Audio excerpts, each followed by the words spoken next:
Assalamualaikum class 9 exercise 3.3 question number 3 write the following in the form of a single logarithm। मतलब अब plus minus की form में question दिए होंगे, हमने उनको लोगरिथमिक फॉर्म में लिखना है। log 21 plus log 5। इस प्लस का क्या मतलब होता है? प्लस का मतलब होता है कि दोनों आपस में मल्टीप्लाई हो रहे हैं, और log के दरमियान में अगर माइनस लगा हो तो उसका मतलब होता है कि वो डिवाइड हो रहे हैं। तो ये देखें, log 21 प्लस log 5 है, तो log 21 मल्टीप्लाई बाय 5 आ जाएगा।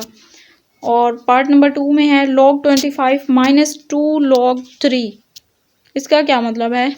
इसका मतलब है ये दोनों आपस में डिवाइड तो हो रहे हैं, पर ये जो 2 शुरू में है और 3 बाद में है, इसका मतलब है कि ये जो शुरू वाला 2 है ये इस बाद वाले 3 का स्क्वायर है, इसकी पावर में आएगा। log 25 माइनस log 3 का स्क्वायर, ये 2 इसका पावर में आ गया, इसलिए स्क्वायर बन गया है। log 25 दरम्यान में माइनस का मतलब है log 25 ओवर 3 का स्क्वायर। पार्ट नंबर 3 है 2 log x minus 3 log y।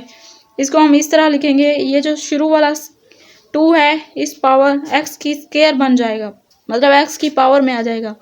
log x का स्क्वायर माइनस log, और ये वाला 3 जो शुरू में है ये इसकी पावर में आ जाएगा, y का क्यूब बन जाएगा। अब दरमियान में माइनस है, इसको भी सोल्व करना है। log x square over y का क्यूब। पार्ट नंबर 4 है log 5 plus log 6 minus log 2। तो इसको हम सोल्व करते हैं। log 5 multiply by 6 minus log 2। तो मल्टीप्लाई, ये जो माइनस 2 है इसको हम डिवाइड में लिख सकते हैं, log 5 मल्टीप्लाई बाय 6 ओवर 2। तो ये क्वेश्चन सोल्व हो गया है। अगर आप मेरे चैनल पर न्यू हैं तो चैनल को ज़रूर सब्सक्राइब कर दें, वीडियो को लाइक करें, अपने दोस्तों के साथ शेयर करें, क्योंकि यहाँ इस चैनल पर आप लोगों को क्लास 9 की मैथमेटिक्स की सारी वीडियोस मिलेंगी। दुआओं में याद रखना। मिलते हैं नेक्स्ट वीडियो में, तब तक के लिए अल्लाह हाफिज़।